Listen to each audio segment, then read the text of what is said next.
किसी बच्चे को तुम्हारे को जुकाम खांसी बुखार सर्दी हो जाए तो डॉक्टर पे दवा लेने के लिए जाते हो ना? हैरी भैया दवा खिला दियो कि नहीं खिला दियो? नहीं खिला दियो, खिला दियो। और कभी कभी इंजेक्शन भी लगवाना पड़ता है, बच्चे को लगवाना पड़ता है। हाँ तो करो करो करो। हाँ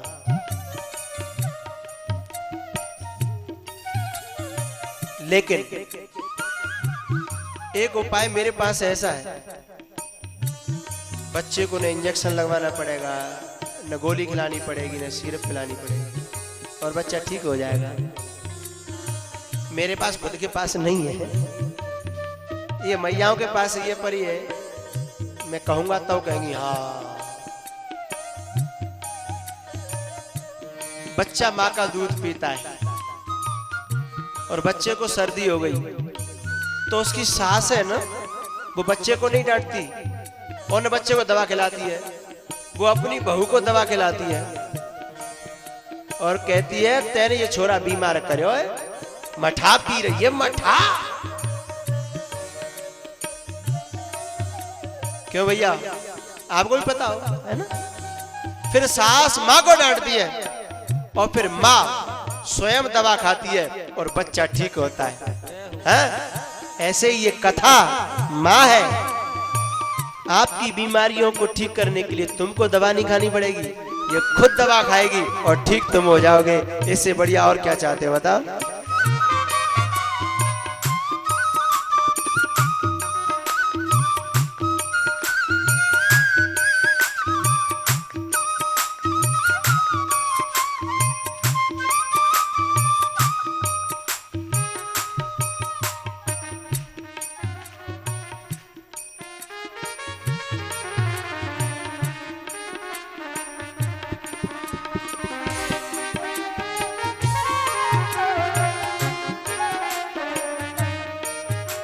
भरत जी महाराज से कथा छूट गई, किसी रोग प्रकट हो गया।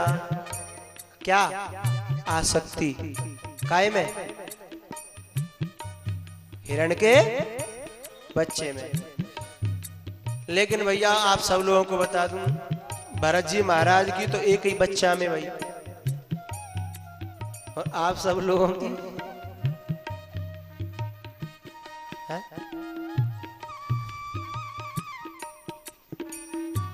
एक बच्चा में भाई भी नहीं गीता।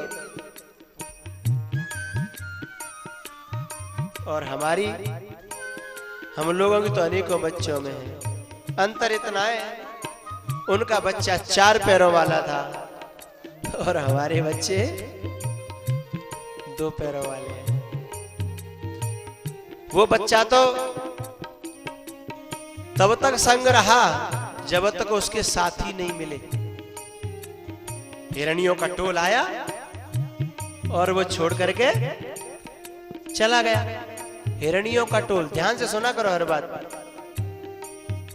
हिरणियों का टोल आया और वो चला गया।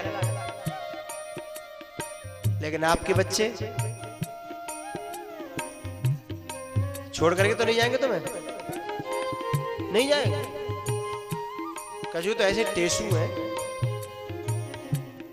नारे हिलाएंगे पता नहीं सही है गलत है। मैंने कहा छोड़ के तो नहीं जाएंगे, तो करें नहीं। ऐसे कहा करो हाँ छोड़ेंगे। उसको साथी मिले तब छोड़ के गया, और तुम्हारे बच्चों को साथी नहीं मिलेंगे। एक साथी मिलेगी, जीवन साथी। जिस दिन वो मिलेगी उसके बाद छोड़ना चालू हो जाएगा।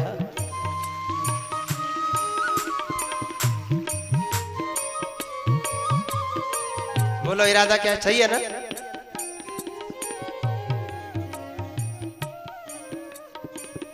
वो मर गए रो रो करके उस बच्चे की याद में। तुम तो नहीं मरोगे? हा? नहीं मरोगे?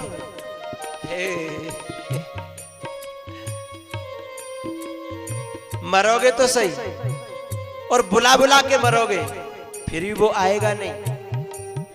क्या कहेगा कि थोड़ा बिजी हूं, छुट्टी नहीं मिल रही है, देखो छुट्टी मिलेगी तो कोशिश करूंगा। पिताजी कहे बीमार हूं बेटा, जरा ज्यादा बीमार हूं, मैं डॉक्टर की व्यवस्था कर देता हूं और वहीं से फोन करके डॉक्टर भेज देगा, है ना। और अड़ोसी पड़ोसियों से कह देगा कि देखो ज्यादा कोई परेशानी हो तब मुझे बता देना। हाँ, और ज्यादा परेशानी का मतलब समझ ले, जब खाट पे थे धरती पे आ जाए तब बता दे।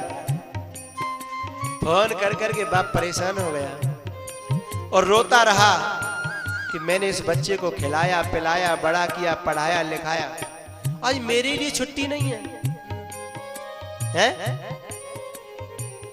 रविवार की तो छुट्टी रहती है तो क्या कहता है, क्या करूं, शॉपिंग जाना पड़ता है, थोड़ा पिक्चर भी बच्चों को दिखानी पड़ती है।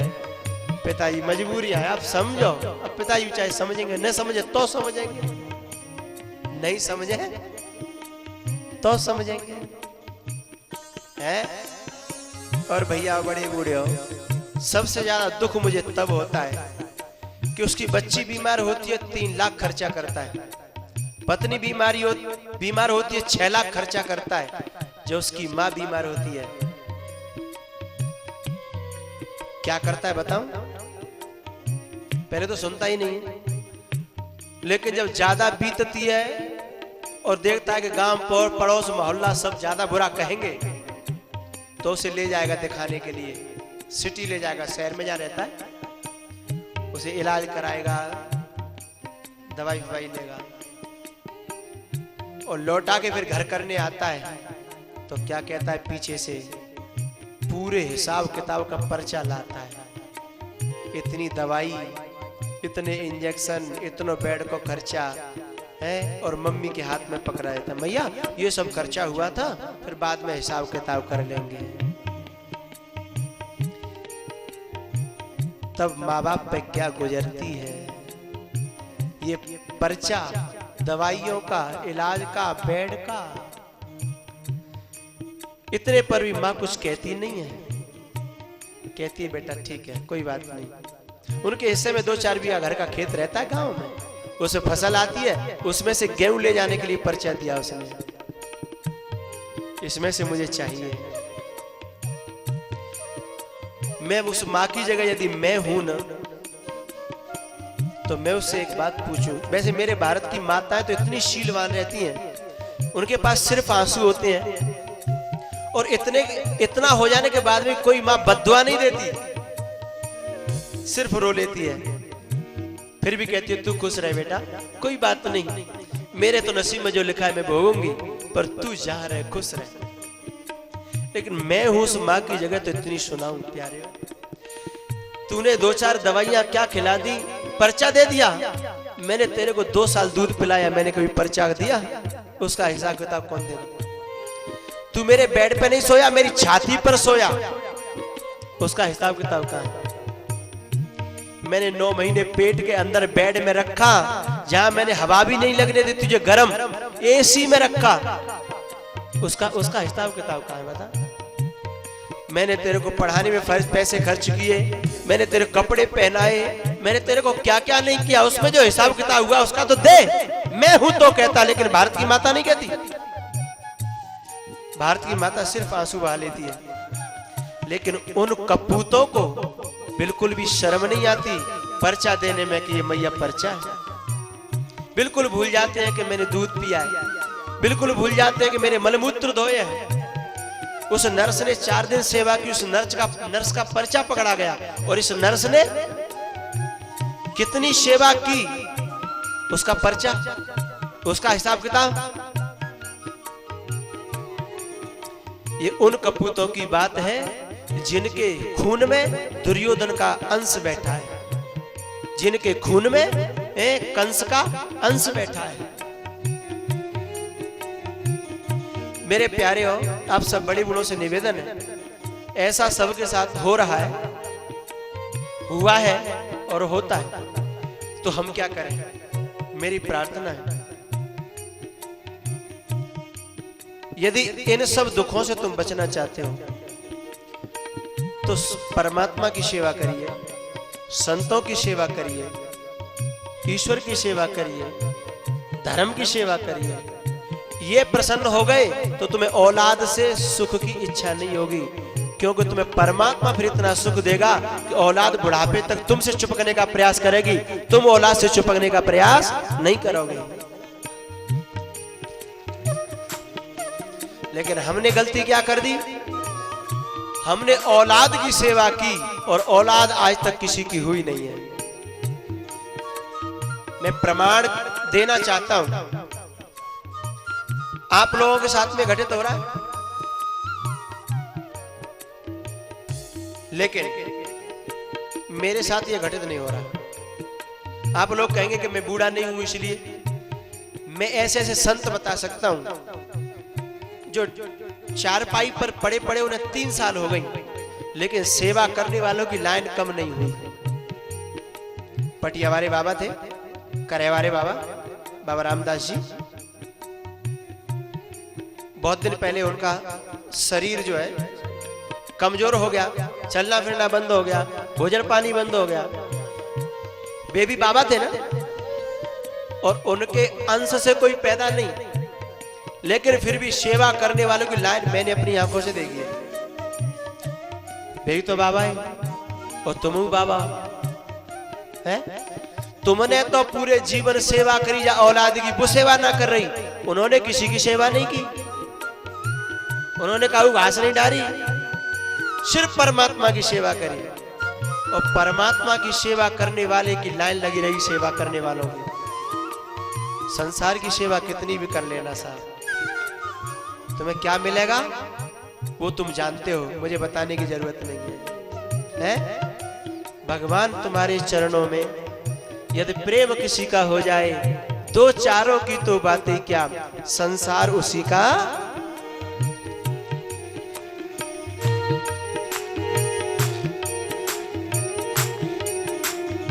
हे हरि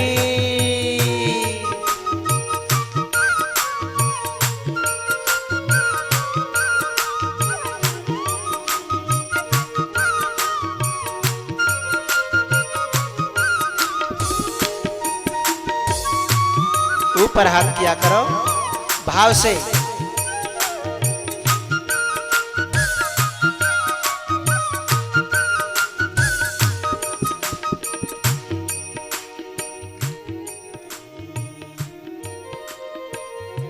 भैया ये संसार के जो साथी है ना, वे स्थायी नहीं है। दुनिया के जो साथी है ना, वे स्थायी नहीं है। हमारे मन में संसार की जो आसक्ति है वो हमें परेशान करती है। यदि आसक्ति की जगह भक्ति बैठ जाए तो सेवा करने वालों की लाइन लगी रहेगी, ये मेरा विश्वास बोलता है। प्रमाण के लिए मैंने आपको बता दिया, जड़ भरत की कथा ये शिक्षा देती है। जड़ भरत जी महाराज उसके वियोग में मरे, हिरण बन गए। उसके बाद फिर वो शरीर छोड़ा, फिर ब्राह्मण के घर में जन्म लिया, फिर संत बने बचपन से ही। फिर कहीं उन्होंने संसार में फंसने की कोई रास्ता ही अपनी ओर नहीं आने दिया, और जंगल में भजन करते थे। राजा रघुगण को उन्होंने भवाटवी का उपदेश दिया, उसका उद्धार किया है। और भैया इसी 5वें स्कंद में नरकों का वर्णन है, 6वें स्कंद में अजामिल की कथा आती है। और ये कथा सिर्फ इतना उपदेश देती है कि हमने कितने भी पाप किए हों, और यदि हमारा निर्णय बदल जाए और भगवान के संतों का सानिध्य मिल जाए और उनके वचनों का पालन करने हम लग जाएं, तो कितने भी पाप किए हों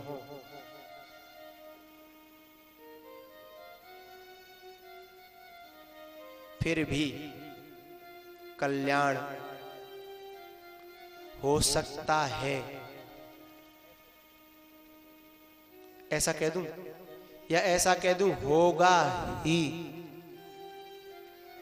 दोनों ही बात ठीक है। कितने भी पाप किए हों सच्चे संतों का सानिध्य मिल जाए, वचनों में विश्वास हो और उन पर हम चल जाएं, तो कल्याण होगा ही। ठीक है ना?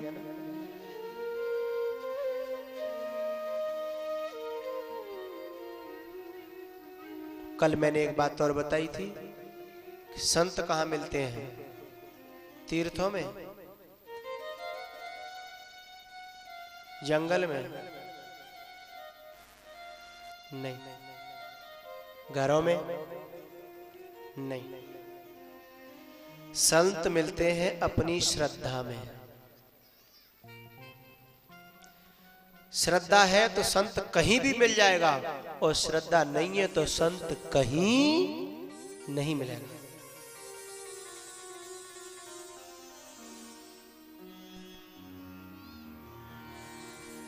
एक बात प्रार्थना कर रहा हूं सबसे, श्रद्धा बनी रहनी चाहिए। एक प्रार्थना कर रहा हूं, श्रद्धा बनी रहनी चाहिए। संत तुम्हारे पास बना रहे या न रहे, संत से पास रहने में श्रद्धा बनती हो तो पास रहो, और संत के पास श्रद्धा टूटती हो तो संत से दूर रहो। श्रद्धा न टूटे, हमारा साथ चाहे रहे या न रहे। नहीं समझ में बात आई? फिर समझो। संत के प्रति जो हमारे भाव है, विचार है, श्रद्धा है, जो विश्वास है, वो यदि साथ रहने में बन रहा है तो साथ रह करके बनाओ, और साथ रह करके टूटता हुआ दिखाई दे तो साथ भले ही छोड़ दो, लेकिन विश्वास और श्रद्धा में टूटने देना, क्योंकि फल श्रद्धा और विश्वास देंगे, फल संत नहीं देगा।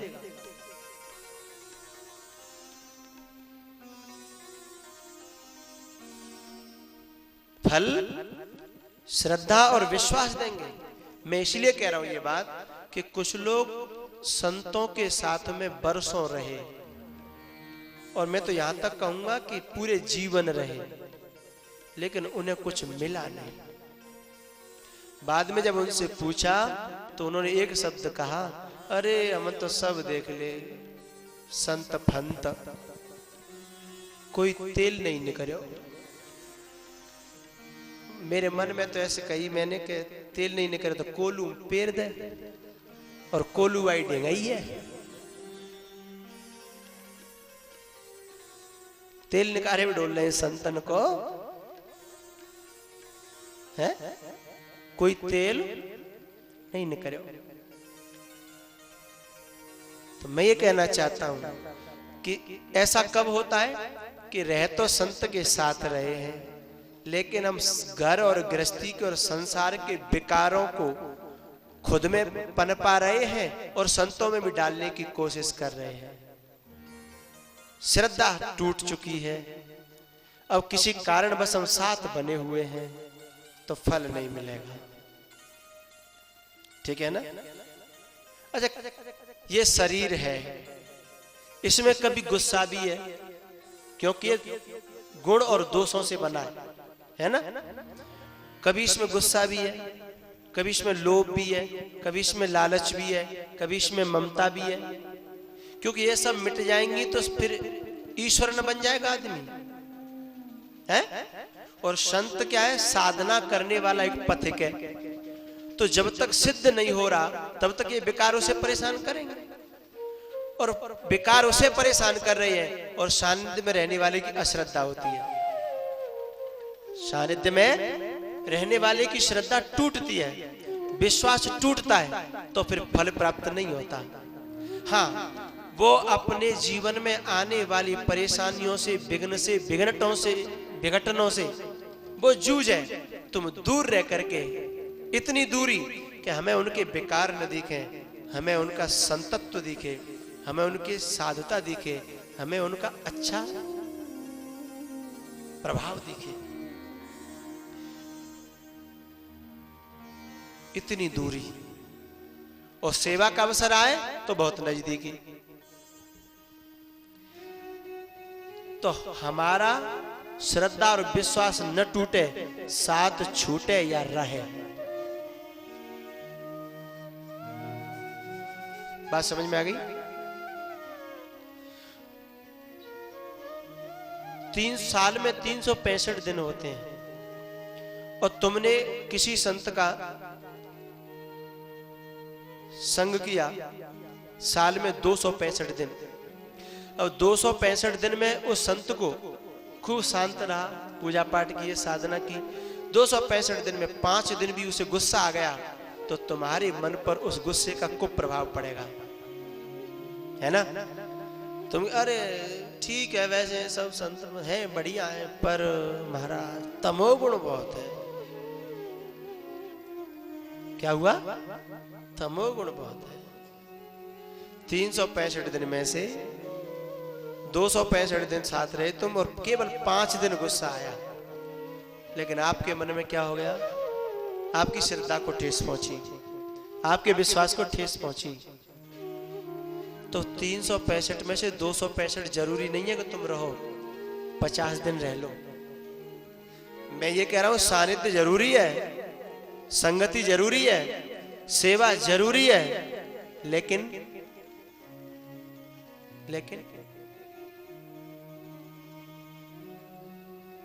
समझ लेगा, ठीक है?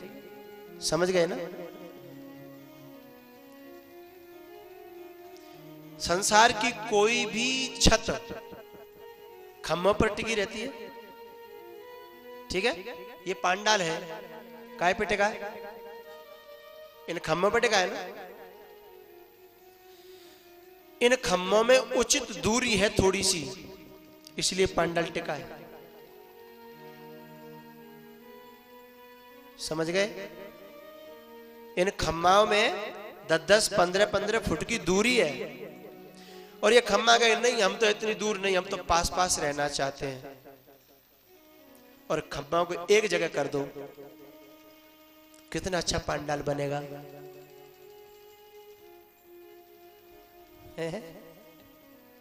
गिर जाएगा ना? क्यों भैया? गिर जाएगा ना? तो ऐसे ही जो सास बहू ज्यादा नजदीक रहेंगी, ज्यादा घुली मिली रहेंगी, तो घर को छत गिर जाएगी। प्यार की, मोहब्बत की छत गिर जाएगी। थोड़ी सी दूरी, बहू को कम से कम 2 महीने के लिए उसे पीहर भेजना चाहिए। 10-10 दिन करके भेजो, या 15-15 दिन करके भेजो, या महीना करके भेजो। थोड़ी सी दूरी जरूरी है साहब। बहू को उसके लिए समय दो। बहुत सी सास हो ना इतना प्यार दिखाएंगी, नहीं मैं बहू के बिना नहीं रहूंगी, फिर ऐसी ही रहेगी बहू के बिना। हाँ,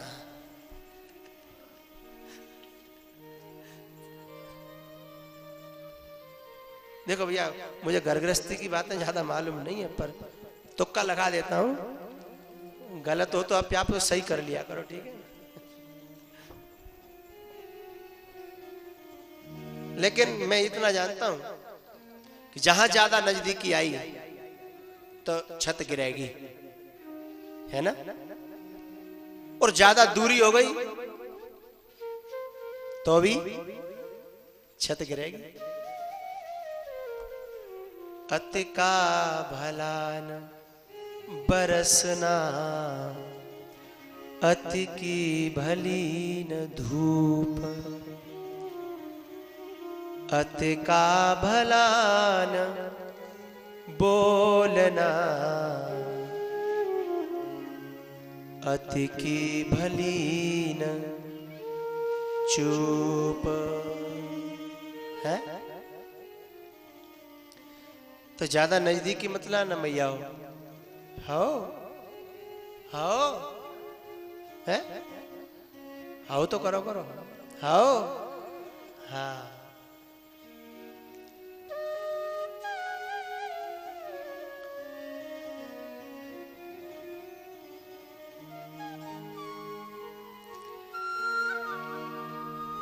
भैया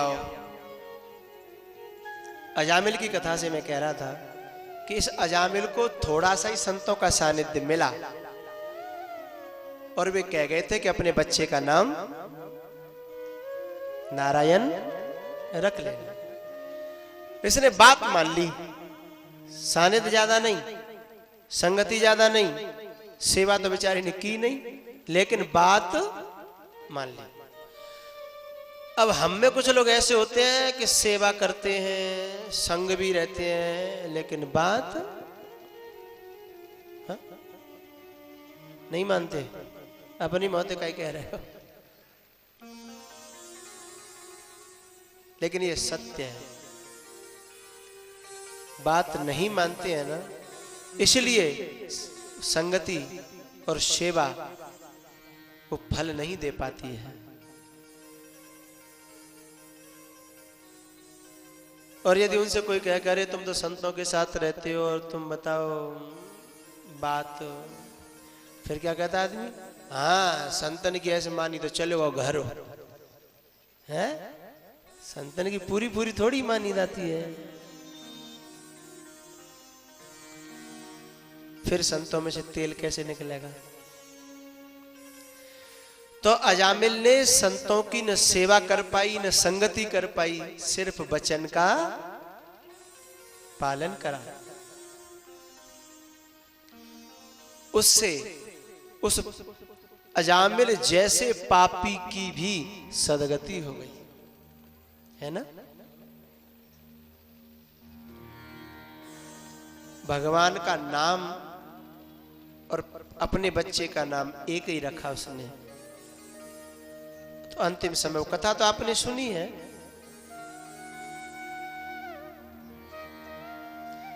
इस क्षेत्र में मैं तो पहली बार आया हूं कथा करने के लिए, लेकिन मैंने सुन रखा है इस क्षेत्र में कथाएं बहुत होती हैं। होती है कि नहीं? एक साल में एक आध दो कथा हो जाती है क्या? है? ज्यादा हो जाती है? दो चार और ज्यादा? तो तुम सब पहली विद्वान होंगे, तो हम में का ही बैठा रहा क्यों भैया? पर आप लोगों की श्रद्धा है, आपने चाहे 20 बार चाहे 1000 बार कथा सुनी हो, फिर भी आप इतनी शांति से इतने प्यार से कथा सुनते हो। आपकी श्रद्धा को मैं धन्यवाद देता हूं। ये राम जी का लक्षण है। सो नहीं राम यद्यपि सब जानहि, सो नहीं राम यद्यपि सब जानहि, सो नहीं राम। है ऐसे मुझे तो ये क्षेत्र मालूम पड़ता है। कथा ऐसी शायद कोई नहीं होगी जो तुमने न सुनी हो, है? इसलिए मैं कथा नहीं कह रहा, कथा को तो मैं छूता हूं। मैं वो कहता हूं जो तुम्हारे मन में बैठा है, कोशिश करता हूं।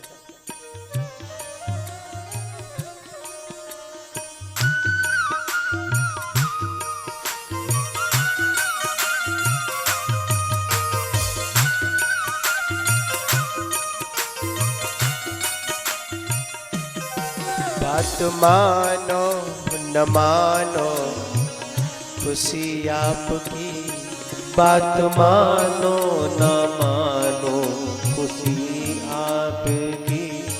हम मुसाफिर हैं, एक दिन तो रम जाएंगे, संत की बात पर जो भी चल जाएंगे, संत की बात पर जो भी चल जाएंगे, वो अमर नाम दुनिया में कर जाएंगे। बात मानो न मानो खुशी आपकी, बात मानो न मानो खुशी आपकी।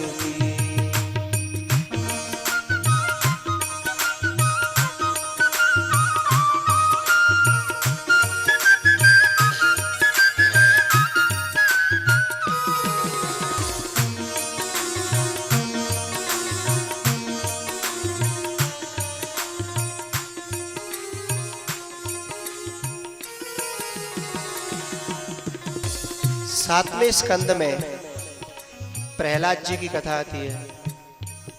उन्हें मरवाने का पूरा पूरा प्रयास किया गया, लेकिन कोई मार सका है? जाको राखे साइया, मार सके ना बाल न बाको कर सके, चाहे सब जग बैरी हो। कितने प्रयास किए गए, सर्प पे कटवाया, पहाड़ों से गिरवाया है, कितने प्रयास किए गए। यहां तक उसकी खास बुआ अग्नि में लेकर के बैठ गई होलिका, लेकिन उसे अग्नि जला न पाई है।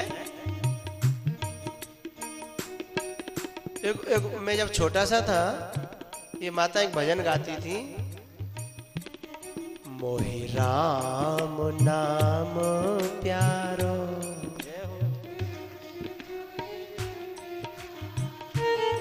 मोहि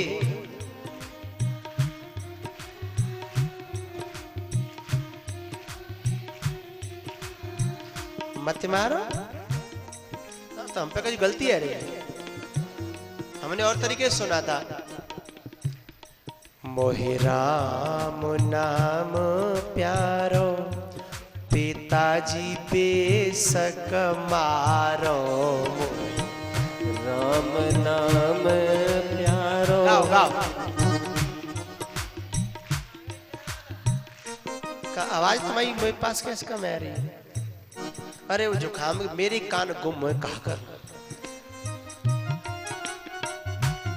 मोहे राम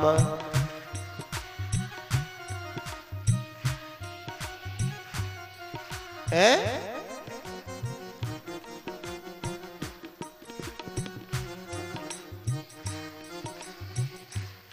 हाँ, प्रहलाद जी ने मना नहीं करी कि मत मारो, उन्होंने की बेशक तो मार सको तो मारो, लेकिन हिम्मत तो मोहे।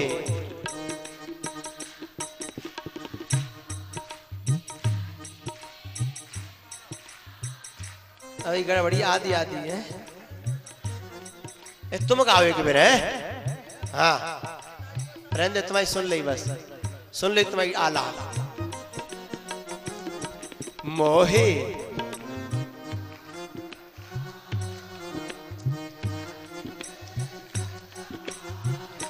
मोही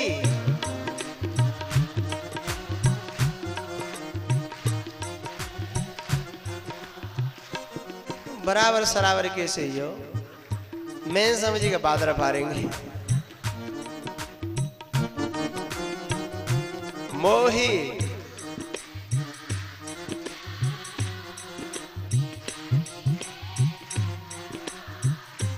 मोही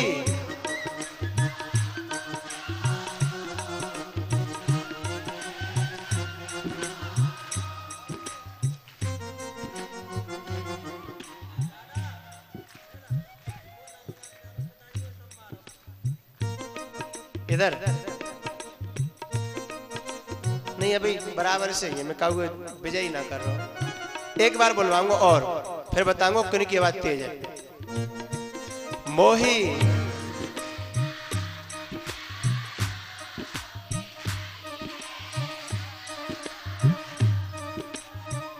देख लो, अब बढ़ गई, तुम्हारी बढ़ेगी। मोही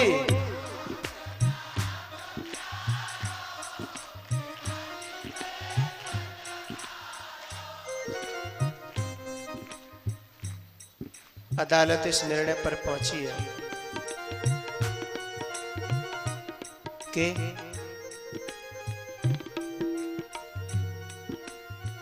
बहुत अच्छे स्वर में, ऊंचे स्वर में विजय पुरुषों ने प्राप्त की है।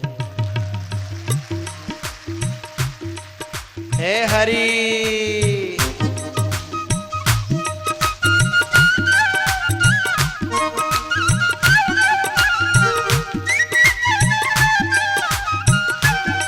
ऊपर हाथ, हे हरि,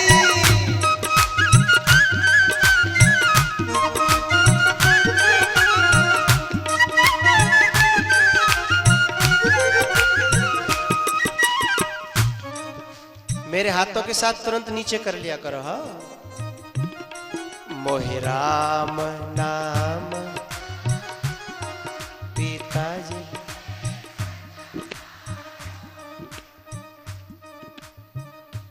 एक शिक्षा दे दूं इसी से। साजे में तुम बोल रहे तो तेज नहीं बोल रहे, जब न्यारे न्यारे कर दे तो पूरी जान लगा दे। सुन रही हो मैया, साजे में रहोगी बहू के संग तो काम नहीं करेगी। न्यारी कर दे फिर देगा के काम के ढंग, है ना।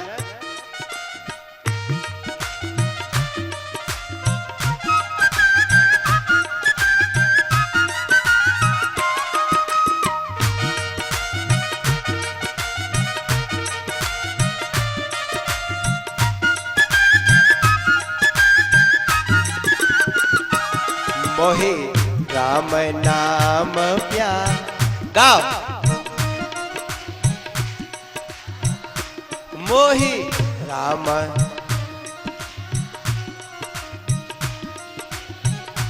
मारो तो जाको राखे साइया, मार सके ना पाल न बाको सके चाहे सब जग। तो सबने उसे मारने का और मरवाने का प्रयास किया, लेकिन प्रहलाद जी का बाल विवाह का नहीं हुआ। अंतिम में उसके पिता ने स्वयं तलवार निकाली, बोले बोल कहाँ है तेरा परमात्मा। प्रहलाद जी ने एक बात कही, मेरा परमात्मा कहाँ है। पिताजी तुम्हारा प्रश्न ही गलत है, मुझसे तो ये पूछो कि मेरा परमात्मा कहाँ नहीं है।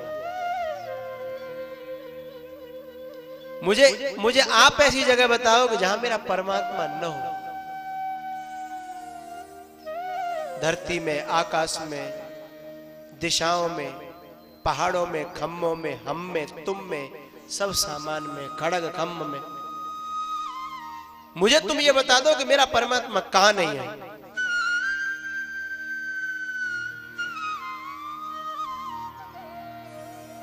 हिरण्यकश्यप बोला सब जगह तेरा परमात्मा। बोले बेशक।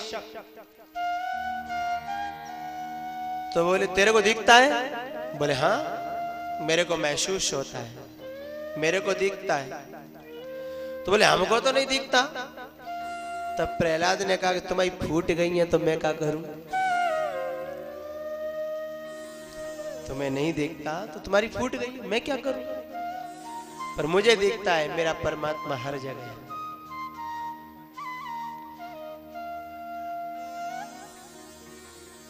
अच्छा, जो हमको नहीं दिखता तो क्या वो वस्तु है? नहीं है, लेकिन हमारी आंखों में कमी है तो हमें नहीं दिखती। 1000 उल्लू आ जाए और उनको कोई समझाए कि सूर्य है तो क्या कहेंगे? हमने तो देखा नहीं।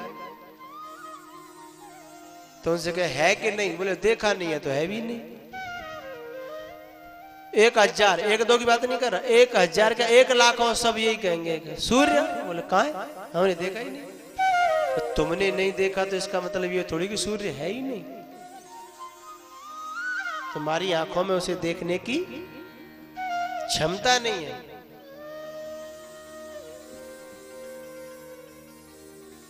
प्रहलाद ने कहा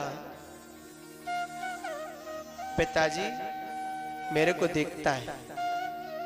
तो बोले कहाँ है? अरे फिर वही बात मैं कह रहा हूं कि ऐसी जगह ही नहीं है जहां पे न हो। बोले इस खम्भे में है? बोले हाँ। वो देखूं जरा, टेस्ट करके चेक करूं? बोले कर लो। उसने तलवार निकाली और जैसे उस खम्भे में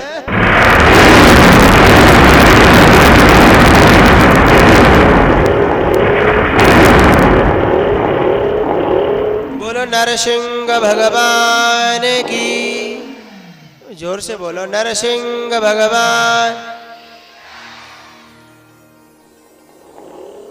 जयकारे में बड़ी तेज आवाज आई इधर से।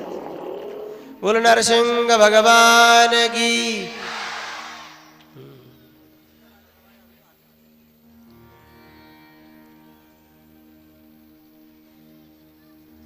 और लड़ाई युद्ध छिड़ गया है हिरण्यकश्यपु और नरसिंह भगवान।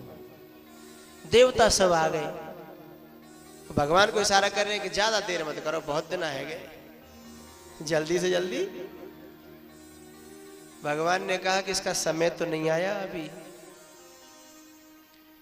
और जैसे इस शाम का समय हुआ, दोनों वक्त मिले, भगवान ने देह हरि पर रख लिया और घुटनों पर रख लिया। तब उसको पूछा, तेरे वचन जो तूने ब्रह्मा जी से मांगे थे, कोई कसर हो तो बता। तूने कहा था कि न सुबह हो, न दोपहर हो, न दिन हो, न रात हो। तो बोले न सुबह है, न दोपहर है, न दिन है, न रात है। तो बोले क्या है? बोले दोनों वक्त मिल रहे हैं, भाई के मौते कहला रहे हैं। बोले तूने कहा था कि न ऊपर मरूं न नीचे मरूं। बोल कहाँ है? बोले बीच में टंगे रहूं, बीच में लटका हुआ हूं। बोले जो वर्ष के 12 महीने होते हैं उनमें से तो नहीं है कोई? बोले नहीं है। तो बोलो लौंद को महीना। बोले तुमने कहा था कि मैं ब्रह्मा जी के बनाए हुए किसी प्राणी से न मरूं। तो देखना जरा, ब्रह्मा जी ने तो नहीं बनाया मुझे।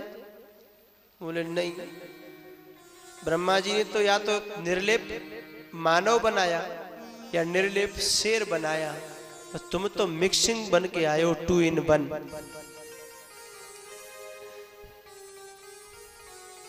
मिक्स होकर के आए हो, है ना। तूने कहा था कि मैं किसी दुनिया के न अस्त्र से मरूं न शस्त्र से मरूं। मैंने न धनुष लिया, न बाण, न गदा, न तलवार, न कृपाण। कुछ लिया तो नहीं? बोले बिल्कुल नहीं लिया, पर सब कुछ लिए रखे हैं। तेरा कोई वचन अधूरा तो नहीं है, ये बता। बोले कोई वचन अधूरा नहीं। तो तैयार हो जा। इसका पेट फाड़ दिया भगवान ने।